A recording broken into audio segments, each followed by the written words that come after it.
Mark fixes stuff.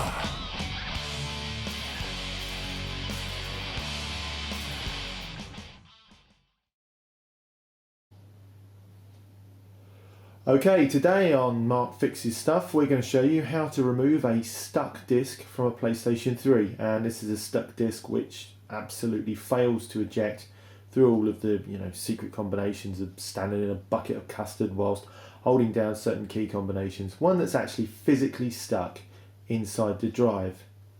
You will need a spudger, a Torx T10, a Phillips head 1, a Phillips head 2, and a Phillips head 0.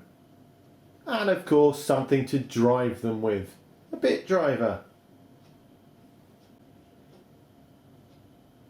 Okay, so the first thing we need to do is to remove this top cover. Now this top cover is held on with a screw which is hidden underneath this warranty seal right here. Now we're going to need to remove the sticker, which will of course void your warranty, but as this is a 60GB launch PS3, that's not an issue. You see as it comes off it's going to go void, void, void, void, void, void, void, void, void. Okay. And reveal in there a rubber, what I like to call a foot, but it's like a bow. Check if you can see that on the camera. You can. Okay, so using your spudger, get your rubber bung out. Get your bung out for the lads. These feet are a bind to get out, and often when they've been in an old PS3 they can have gone a bit brittle, so unfortunately a little piece has come off of that. I might be able to stick that back together for cosmetic reasons. Okay, so now we have the security sticker off. I'm going to move the camera for a better view. Okay, so in the hole we've just created we can see a Torx security bit with a post in the middle. However, a normal Torx bit will suffice. We can get in there like this. Okay, and unscrew that.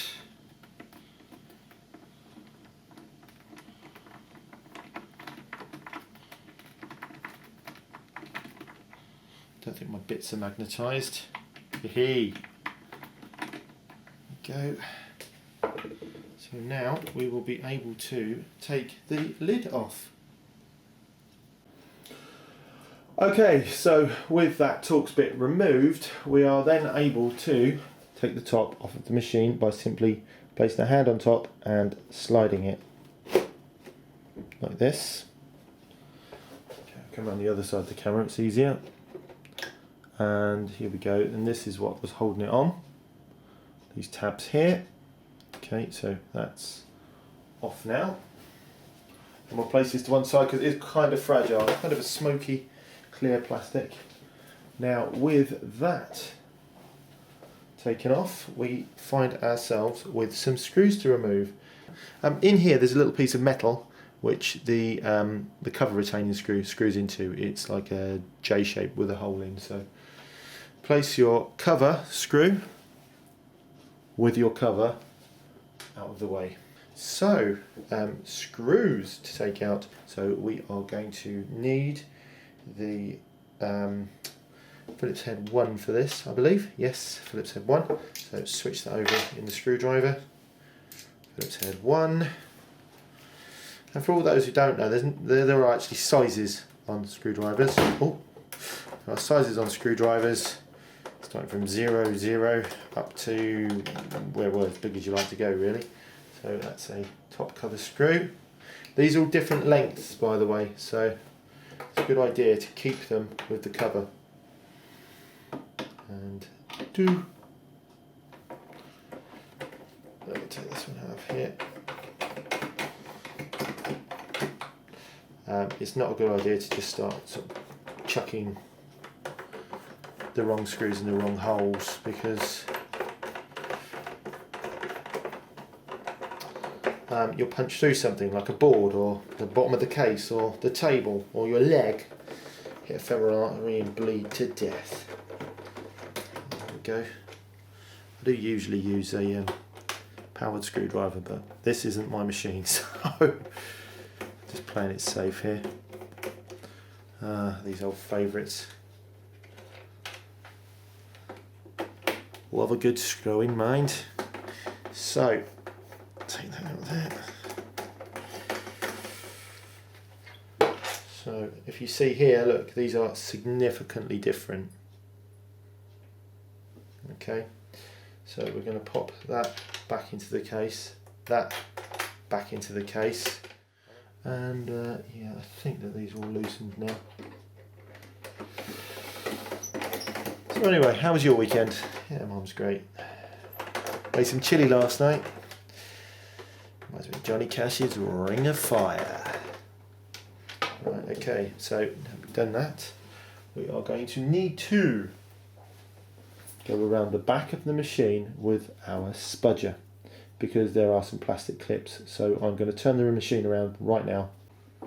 Okay, so here we are at the back of the machine, and here's the spudger. Now, a couple of words about the spudger. Why do we use a plastic tool when we're opening plastic with clips? Well, there's one reason. When you see someone using a screwdriver and they go like this, because metal is harder than plastic, if the plastic doesn't give, it makes a mark on the case, because metal's harder than plastic. Spudgers are soft plastic tools that under stress are softer than most commercial grade manufacturing plastic. So if something gives, it's the tool and not the case. The tool and not the case. So that's why spudgers exist. Okay, so to begin with the spudger, you need to do is get it underneath this lip here. See above main power? If you slide your thing here, you'll find it hitting into a notch, and then push it in and just gently go along, applying some pressure. See, it's giving a bit there. Okay, all the way along, and you see it's popped up. Okay, there are some other little clips around the side which are the same process. Again, spudger, that's the best way forward. I won't bore you with the rest of taking the plastic bits off of the case, because it's fairly boring. So I will come back to you when I've taken the lid off. But it was really just a case of going around the outside with your plastic tool. Okay, so just gone along the front end here. So the little hook and shifters. It's one of those things where little bits kind of get stuck on. Okay, so you see there, we've taken it off here. With little clips and latches and everything, relatively intact. Lots and lots of dust. I've left all the screws hanging in the case, so I know exactly where they go when it goes back. Okay, good. So we'll move that to one side over there with the top cover. Right, okay, so let's have a top-down look of this beastie. Here we are with a more sensible top-down view of the PS3 itself, and we can see it's a candidate for Extreme Dust Bunny Collector Monthly. Lots and lots of dust there, and so there should be, because this gets very hot, so it has a few fans which will, understandably in a living room situation, bring in some dust. So what we are going to do is we are going to give it a bit of a clean, because that's fairly miggy. Good stuff.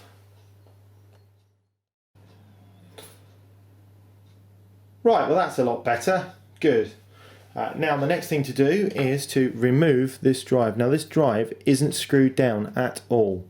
The reason being is that drives need damping to stop them transferring their shock into the chassis of the machine, and vice versa, because what you don't want is shaky fans shaking your disc when it's trying to be read. So pay attention here though, because there is a ribbon cable underneath. Okay, so the first thing we need to do is to unhook this cable here, okay, and then remove it from the board. A gentle wiggling motion. It's keyed, so you can't put it back in the wrong way. Okay, but do remember to put it back in, otherwise your drive won't have any power. That would be rubbish. Okay, so gently turning your drive over, you will see that there is also more dust. So I think we'll have a before and after. Lovely. Let's move that right out of the way. Dooby-dooby-dooby-dooby-doo, dooby-doo. Oh, look how nice and clean it is, as if by magic. Lovely. Now, the next thing we have to do is to remove this FFC, flat folded cable. You can see here, be careful not to put any tension on it. There isn't any tension on this, it's very loose. But we have two choices. We can take it out from the board, which we're not going to do, or we can take it out from the drive itself. Now I'm going to give you a close-up of this because it's easy if you know how. And if you don't know how, you're going to get into trouble and damage the board on your drive. Using your spudger, you need to pop it underneath this black lip. Might be a slightly different colour on your model, and gently flip it up. That will then allow you to take the cable out with zero force. Okay, so that is the drive effectively removed from the machine. Now we're going to work on the drive itself, so I'm going to move this machine out of the way. Okay, back after a quick cup of tea. I thought it might be a good idea before I went on to disassembling the drive to actually show you that that flat folded cable receptacle just there. Look, nice little close up. Now if you see, it folds down, it clips when you push it down at both ends. It's got a little lug, and when you click it up, it basically unsnaps, and then the cable can lay on these contacts. Okay, so obviously when you reassemble, make sure that the silver side of the cable is on these contacts. There's a good clue as well, because on the other side, the Sony stuff, where this needs to line up, is usually a black line, so that you can see that the cable's in straight. Okay, so yeah, just a little tip there I thought might be handy. Okay, so on to disassembly now. In case you hadn't noticed, the front of this drive has what we call a curtain on the front. It's made of a sort of a felty fabric. You can use a damp sponge to clean these off. I tend not to bother, to be honest, because it's going to get dusty after 5 seconds anyway. This is the front of the drive. Now underneath there are 1, 2, 3, 4, 5 screws. These I'll call them leaf additions, are there for basically putting a bit of suspension on the drive and grounding it.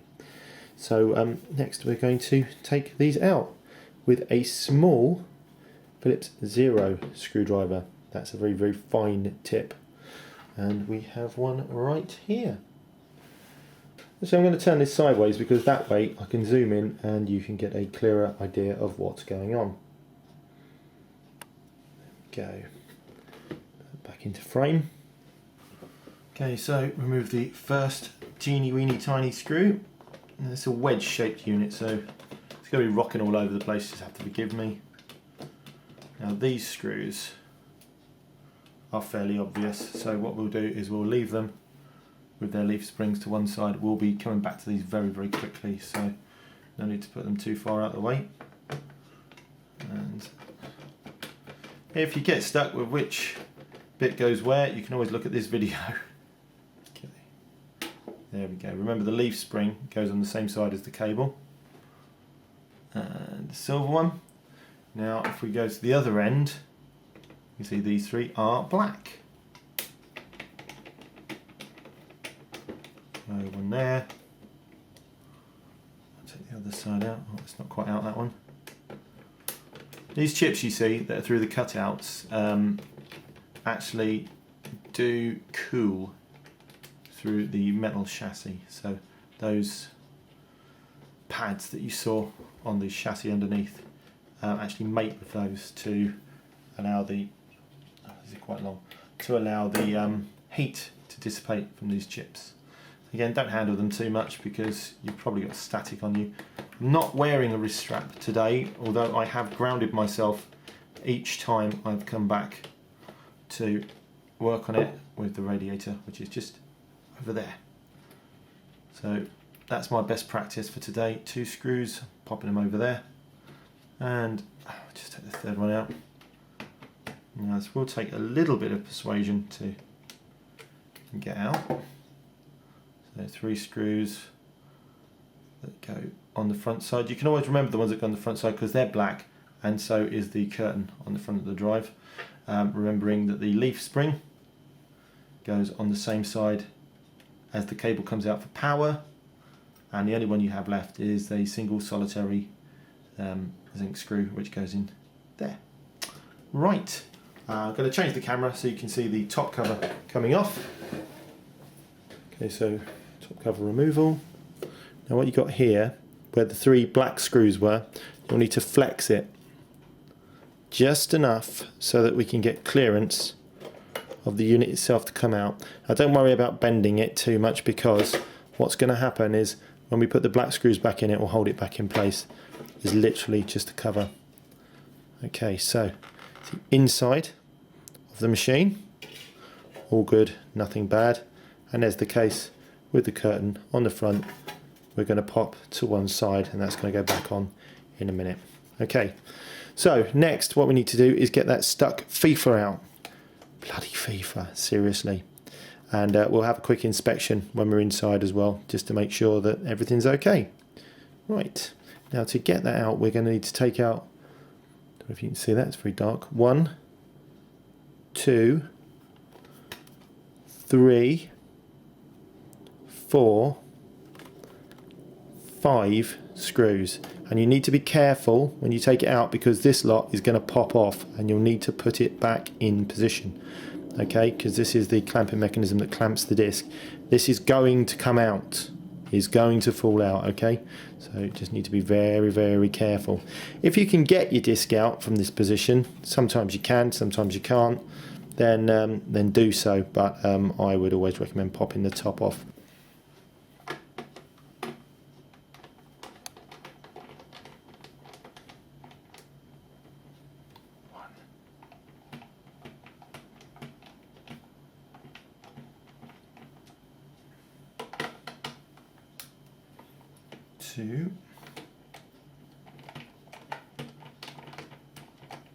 Now there's an important safety tip in a minute that I need to tell you about. Don't just go ripping the top off of the drive, because there is a component that's connected that you don't want to destroy, and it's very, very, very, very small.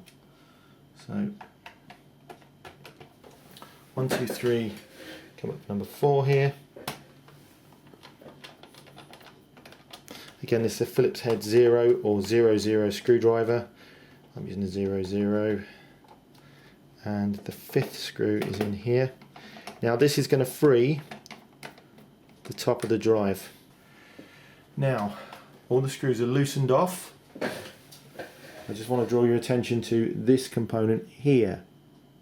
Okay, that is wired all the way along here, down the side, and you guessed it, onto the board. Now this is such a tiny plug, I don't really recommend taking it off because it's just really hard work to get it back in. There's also a flat folded cable here that goes underneath, but we're not going to go that far. What we're going to do is we're going to pop the top off. Okay.